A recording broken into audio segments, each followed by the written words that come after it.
Olá, sejam bem-vindos. A gente começa o programa de hoje com uma boa notícia. A participação das mulheres na pesquisa científica tem aumentado em todo o mundo.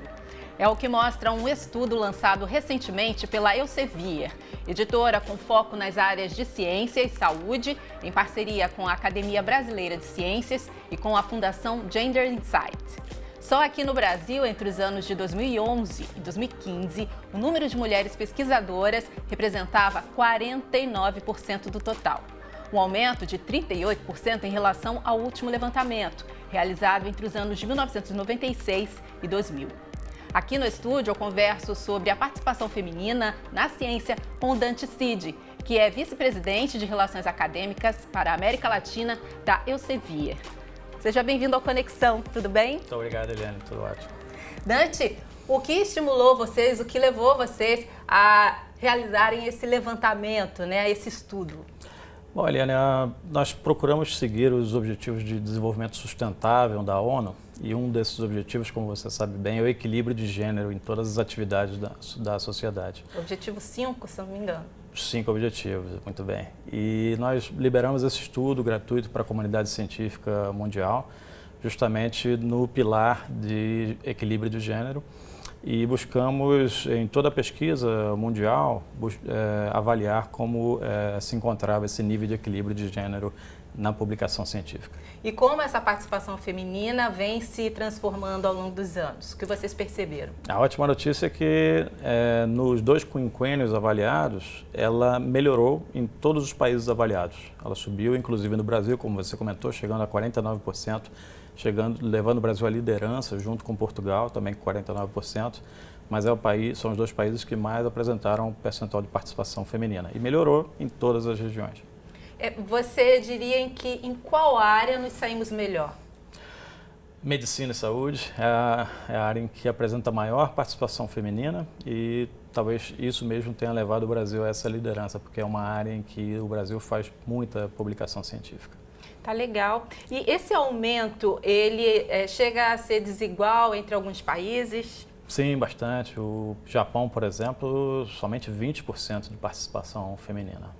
Questões culturais, porque é um país tão avançado nessas questões, exatamente. Não é? Esse contraste foi uma das coisas mais curiosas sobre o estudo, porque é um país super avançado em pesquisa, em ciência, mas culturalmente o papel da mulher muda um pouco no aspecto profissional, conforme evolui o papel dela na família. Bom, qual outro país? O Japão, né? Nós ficamos à frente dos Estados Unidos, do Canadá, da Inglaterra. Dos Estados Unidos também? Sim, os Estados Unidos com 42%, então 49% foi bastante feliz da nossa parte, o que mostra que o Brasil não tem barreiras legais nem culturais para que as mulheres ocupem esse espaço. No entanto, o que nós vimos, em contraste com a medicina, é que em algumas áreas como física, matemática, engenharia, a participação feminina ainda é bastante pequena. E é uma das coisas que nós buscamos incentivar, maior participação feminina desde jovens em ciências exatas, coisas que ainda não vem acontecendo não só no Brasil, mas em todo o mundo. Bom, quais outras tendências a pesquisa aponta, Dante? Uma bem interessante também, nós avaliamos a mobilidade dos pesquisadores nessa janela de tempo. Pesquisadores que entraram no Brasil, pesquisadores que saíram do Brasil, pesquisadores que passaram pelo Brasil e aqueles que não migraram. Também aí as mulheres tiveram uma participação menor em relação aos homens, as mulheres migraram muito menos do que os homens. Mas o Brasil tem uma taxa de migração de pesquisadores bem menor do que a maioria dos outros países comparados, é uma característica da pesquisa brasileira. Tá bom, estou vendo aqui o Canadá, entre 2011 e 2015, lá no Canadá 45% da produção acadêmica resultou na colaboração internacional, aí, em comparação a 37% dos homens. Pensando nessa colaboração internacional, como o Brasil se sai? Essa é uma questão bem interessante. O Brasil tem ficado abaixo de outros países em percentual de colaboração internacional. A nossa pesquisa aumentou muito. E nós tínhamos um percentual de colaboração internacional maior até do que da Inglaterra, por exemplo, há 15 anos atrás. Mas de 15 anos para cá, a produção científica brasileira aumentou muito, mas aumentou muito localmente, sem colaboração internacional. Então a nossa colaboração nominalmente aumentou, mas em relação ao percentual total, diminuiu.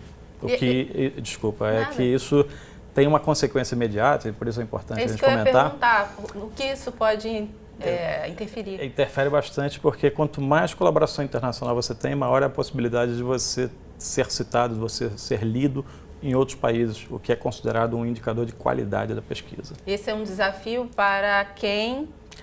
Nas universidades, de ser semeada a cultura de buscar parceiros internacionais para conduzir a pesquisa, dentro das universidades e institutos de pesquisa. Aqui tem curiosidade sobre a Austrália? Sobre a Austrália, foi um dos países que nós avaliamos também, ficou atrás do Brasil. O índice de colaboração internacional da Itália é maior do que o nosso. Há uma comunidade bem menor científica do que a nossa, mas com aspectos de qualidade bem superior, indicadores de qualidade superiores.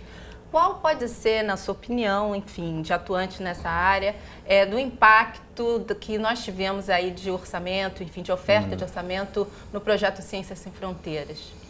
Isso vai impactar bastante no médio prazo, Eliana, vai impactar bastante porque justamente nós estávamos falando da colaboração internacional e a maioria dos acadêmicos, eles consideram que essa colaboração é incentivada a partir do momento que você frequenta instituições no exterior. Esses laços que se formam ao você frequentar no mestrado, no doutorado, às vezes na graduação, como era o caso da Ciência Sem Fronteira, criam laços que você, a partir do momento que você inicia a pesquisa, você busca manter. Então isso vai gerar uma redução da nossa internacionalização, infelizmente. Tá. Qual o desafio que a gente tem, então, a ciência no Brasil tem para igualar essa questão de gênero? O que para frente, para os próximos anos, que você considera desafio?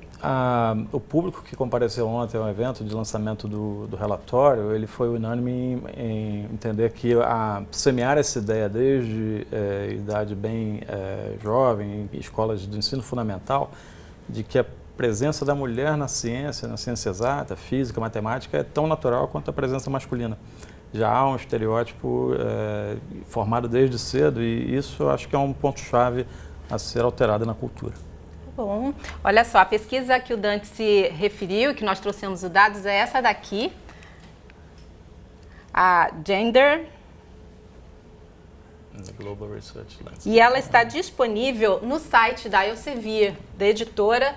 Qualquer um pode ter acesso, ela está em inglês, não é isso? Está em inglês, está gratuito para todos fazerem um download. Está aí o site para você na tela da Elsevier.com. Quero muito agradecer a sua participação no Conexão, Dante. Foi um prazer conversar com você aqui e trazer essa notícia tão bacana. Eu que agradeço a oportunidade. Para todos os queridos que seguem o Conexão. Você é muito bem-vindo aqui com mais notícias boas, por favor. Muito obrigado. Será um prazer. Tchau, tchau. Tchau. Olha, daqui a pouco a gente volta com Conexão para falar sobre uma fotobiografia de Oswaldo Aranha, um dos nomes mais importantes da política e da história da justiça no Brasil. Eu espero você. Até já.